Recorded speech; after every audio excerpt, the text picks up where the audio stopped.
Screen पर ये जो ग्राफ दिखाई दे रही हैं, ये है 2008 में आई फाइनेंशियल क्राइसिस का एक विजुअल लाइन। 517 दिन के अंदर उस साल यूएस का स्टॉक मार्केट 56% से भी ज्यादा गिर गई थी। बहुत सारे लोग अपने जॉब, घर और सारे सेविंग्स खो दिए थे। और अब ये जो लाइन दिखाई दे रही है, ये पूरे विश्व में ज्यादातर देशों में लॉकडाउन घोषणा करने के सिर्फ 20 दिन के बाद का एक मार्केट विजुअल है।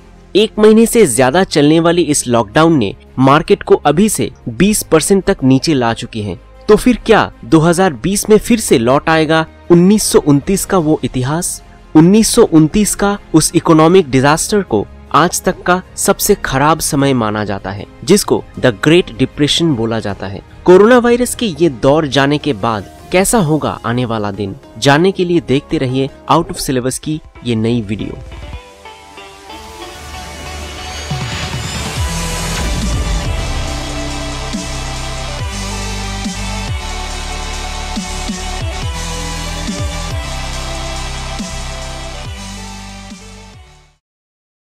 सबसे पहले जानेंगे 1929 में आई उस फाइनेंशियल क्राइसिस के बारे में, जिसको इकोनॉमी के हिस्ट्री में द ग्रेट डिप्रेशन बोला जाता है। मुख्य रूप से 1920 से लेकर 1928 तक अमेरिका का शेयर मार्केट हमेशा अपराइजिंग था और अमेरिका की इकोनॉमी बहुत ही फास्ट ग्रो कर रहा था। उस वक्त स्पेशली घर निर्माण, real estate, car manufacturing, home appliances जैसे कि रेफ्रिजरेटर, वॉशिंग मशीन, रेडियो जैसे कई चीजों का फैशन चल रहा था और लोगों में इन सब चीजों का डिमांड बहुत था। नेचुरली ये सब चीज निर्माण करने वाली कंपनियों का बिजनेस हर साल दुगना हो रहा था और स्टॉक मार्केट में इन सब कंपनियों का शेयर प्राइस काफी ऊपर तक जाने लगा। शेयर मार्केट के इन्वेस्टर्स उस वक्त इन सब कंपनियों के शेयर खरीद के एक साल बाद उसी शेयर्स को 3 गुना दाम में बेच के बड़ा प्रॉफिट कमा रहे थे। इन लोगों को देखकर आम इंसान या जिन लोगों को स्टॉक मार्केट के बारे में ज्यादा कुछ पता नहीं था, वो लोग भी स्टॉक मार्केट में पैसा इन्वेस्ट करने लगे हाई रिटर्न्स पाने के लिए। इसके लिए कुछ समय बाद ये सब कंपनियों का शेयर्स ओवर प्राइस होना शुरू कर दिया, यानी कंपनी का असली वैल्यू से उसका शेयर्स का दाम ज्यादा होने लगा। 1929 के करीब आते ही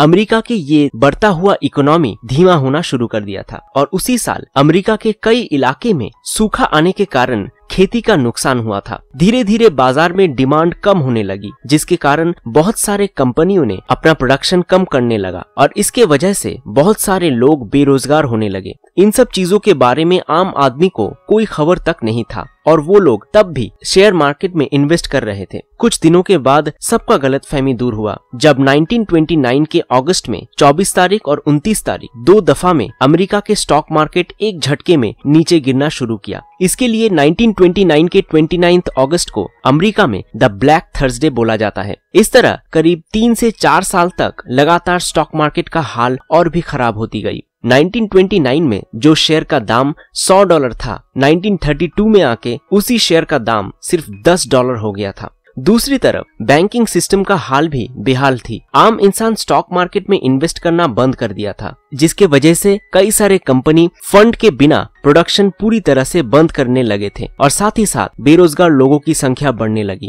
नौकरी खोने के बाद वो अपने सेविंग्स के पैसे बैंक से उठाने गए तो उस वक्त बैंक वालों के पास एक साथ सब कस्टमर्स को पैसा देना मुमकिन नहीं था, क्योंकि ऑलरेडी जो लोग बैंक से लोन लेकर अपने घर, गाड़ी और दूसरे अप्लायंसेस खरीदा था, वो लोग बेरोजगार होने के कारण बैंक का पैसा वापस कर नहीं पा रहा था और इस वजह से 1929 से लेकर 1932 के इस समय में पूरे अमेरिका में करीब 8,000 से भी ज्यादा बैंक बंद हो गया था और करीब 1 लाख से भी ज्यादा कंपनियां बंद हो गई थी। ऐसी परिस्थिति में अमेरिकी सरकार कोई पॉजिटिव स्टेप्स नहीं ले रहे थे। इसके बाद 1933 में अमेरिका के 32nd प्रेसिडेंट के तौर पे चुनाव जीत के आए थे मिस्टर फ्रैंकलिन डी रूजवेल्ट और प्रेसिडेंट बनने के बाद 100 दिन के अंदर कई सारे डिसीजंस लिए और कई सारे नया सरकारी एजेंसी को तैयार किया गया है। इनमें से सबसे इम्पोर्टेंट था फेडरल डिपॉजिट इंश्योरेंस कॉर्पोरेशन, जिसके मुताबिक अगर कोई आम इंसान बैंक में पैसा जमा कर रहा है और किसी तरह किसी कारण के वजह से बैंक वो पैसा अगर वापस नहीं कर पाता है तो उस इंसान का पैसा वापस करने का रिस्पॉन्सिबिलिटी लेगा सरकार। इसी तरह से कई सारे पॉलिसी लॉन्च होने के बाद धीरे धीरे लोगों का आस्था फिर से वापस आने लगी और अमेरिका की इकोनॉमी धीरे धीरे रिवाइव करना शुरू किया। इस आर्थिक दुर्दशा का प्रभाव पूरे विश्व में महसूस की गई थी।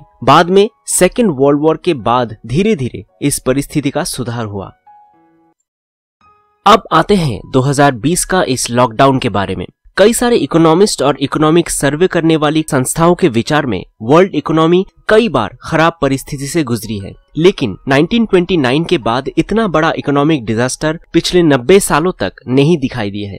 1929 का ग्रेट डिप्रेशन के समय में इकोनॉमिक सिचुएशन का अंदाजा लगने के बाद शेयर मार्केट को एकदम से नीचे आने में करीब 3 साल समय लगा था, लेकिन 2020 का इस लॉकडाउन के कारण एक झटके में सब काम बंद पड़ गया है और प्रोडक्शन, सप्लाई, सेलिंग सब कुछ बंद पड़ा है, जिसके लिए इकोनॉमिक डिजास्टर का आना एक आम बात है। जैसे कि उदाहरण के तौर पे ऑटोमोबाइल इंडस्ट्री को अगर लिया जाए तो इस लॉकडाउन के कारण सभी गाड़ियों का फैक्ट्री बंद पड़ा है और एक गाड़ी को असेंबल करने के लिए सारे चीज जैसे कि स्टील, एल्यूमिनियम, इलेक्ट्रिक इक्विपमेंट्स जैसे कई सारे पार्ट्स जहां से सप्लाई होता है, उन सब चीजों का प्रोडक्शन भी अभी बंद है। इसके अलावा लॉकडाउन उठने के बाद भी इकोनॉमिक कंडीशन उतना अच्छा नहीं रहेगा, जिसके कारण गाड़ी के मार्केट में कस्टमर्स की भी डिमांड पहले से बहुत कम रहेगा, जिसको ध्यान रखते हुए गाड़ी का प्रोडक्शन भी कम कर दिया जाएगा और साथ ही साथ उस गाड़ी से जुड़ी सभी स्पेयर पार्ट्स और रॉ मटेरियल्स का डिमांड भी कम रहेगा। ये थी सिर्फ ऑटोमोबाइल इंडस्ट्री की कहानी। अभी इस वक्त सबसे खतरनाक मुश्किलों का सामना कर रहा है एयरलाइंस कंपनियां। दुनिया के ज्यादातर हिस्से में अभी इंटरनेशनल फ्लाइट बंद रहने के कारण एयरलाइंस कंपनियों को जबरदस्त नुकसान का सामना करना पड़ रहा है। इसके अलावा भी लॉकडाउन उठने के बाद इंटरनेशनल फ्लाइट्स पूरी तरह से शुरू होगी, ये भी बताना अभी मुश्किल है। दूसरी तरफ टूरिज्म बिजनेस में भी इस लॉकडाउन का खराब असर पड़ रहा है और लॉकडाउन उठने के बाद भी 1 से 1.5 साल तक ये प्रभाव रहने का चांसेस है।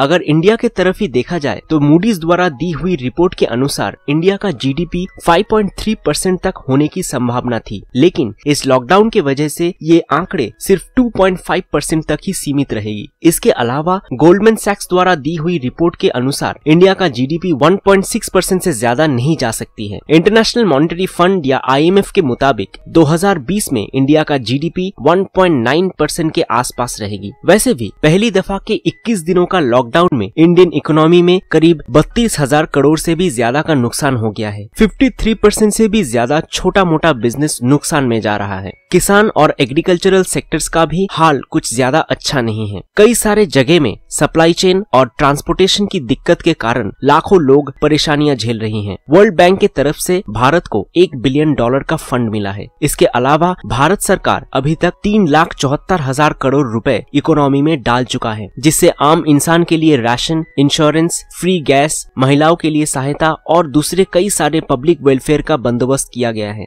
पार्लियामेंट के सदस्यों ने 1 साल तक 30% सैलरी कॉम्प्रोमाइज कर चुके हैं। पिछले कई साल के तुलना में 2020 के मार्च महीने में इंडिया में अनएम्प्लॉयमेंट सबसे ज्यादा है। अनगिनत छोटे कारखाने से मजदूरों का काम चला गया है। ई कॉमर्स वालों ने भी सर्विसेज पार्शियली बंद करके रखे हैं। शहर के सारे restaurant, cinema hall, amusement park, TV serials और सिनेमा का शूटिंग, शॉपिंग मॉल सब कुछ बंद पड़ा है, जिसका मतलब इकोनॉमी का हाल अभी कुछ सही नहीं है। लॉकडाउन हटने के बाद भी कुछ दिनों के लिए ये हालात नहीं बदलने वाला और इकोनॉमी को फिर से पटरी में आने में थोड़ा वक्त लगेगा, जिसके कारण लॉकडाउन उठने के बाद भी इकोनॉमी का हाल ऐसे ही रहेगा, लेकिन धीरे धीरे फिर से वापस ऊपर उठने लगेगा। इसके अलावा लॉकडाउन उठने के बाद हमारी सरकार इकोनॉमी को स्टेबल रखने के लिए क्या क्या बंदोबस्त करता है, उसके ऊपर भी निर्भर करेगा कि कितनी जल्दी ये परिस्थिति फिर से पहले जैसी हो जाए।